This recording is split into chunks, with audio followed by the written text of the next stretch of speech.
Il était une fois, dans un royaume lointain, une jeune princesse nommée Blanche-Neige.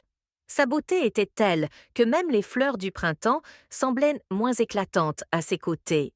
Mais son cœur était encore plus beau, car il débordait de bonté et de générosité. Malheureusement, sa belle-mère, la reine, était jalouse de cette pureté. Chaque jour, elle demandait à son miroir magique: Miroir, mon beau miroir, dis-moi, qui est la plus belle de ce royaume? Et chaque jour, le miroir répondait: Vous êtes belle, ô reine, mais Blanche-Neige l'est encore davantage. La jalousie de la reine grandit jusqu'à devenir insupportable. Elle ordonna à un chasseur d'emmener Blanche-Neige dans la forêt et de s'en débarrasser. Mais le cœur du chasseur, touché par l'innocence de la jeune fille, ne put obéir. Pars, Blanche-Neige, lui dit-il. Cours loin d'ici et ne reviens jamais. Blanche-Neige, effrayée mais reconnaissante, s'enfuit dans les profondeurs de la forêt. Après des heures de marche, elle découvrit une petite maison nichée parmi les arbres. Curieuse, elle y entra. La maison semblait habitée par 7 petits êtres, car tout, des lits aux chaises, était minuscule. Épuisée, Blanche-Neige s'endormit sur 3 des petits lits rassemblés. Lorsque les propriétaires, 7 nains qui travaillaient dans une mine, rentrèrent chez eux, ils furent d'abord surpris, puis charmés par la présence de Blanche-Neige. Elle leur raconta son histoire et les nains décidèrent de la protéger. En échange, Blanche-Neige s'occupa de la maison, cuisinant et nettoyant avec joie. Mais la reine découvrit bientôt que Blanche-Neige était toujours vivante.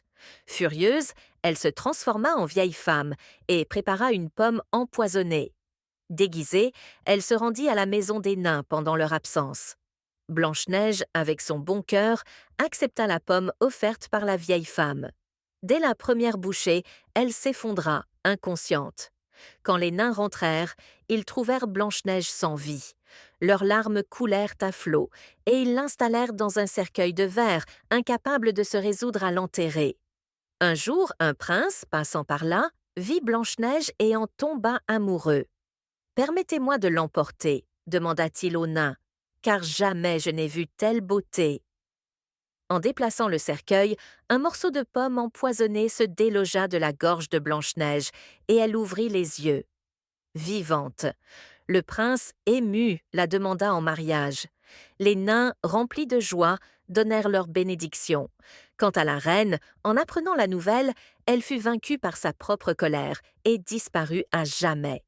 Blanche-Neige et le prince vécurent heureux, mais la jeune femme n'oublia jamais les leçons de son aventure. Ne jugez pas les autres sur leur apparence, disait-elle souvent, et souvenez-vous, la bonté triomphe toujours. Petits amis, avez-vous aimé cette histoire? Si oui, abonnez-vous pour en découvrir d'autres tout aussi magiques et pleines d'enseignements. Et n'oubliez pas, soyez toujours gentils et courageux comme Blanche-Neige.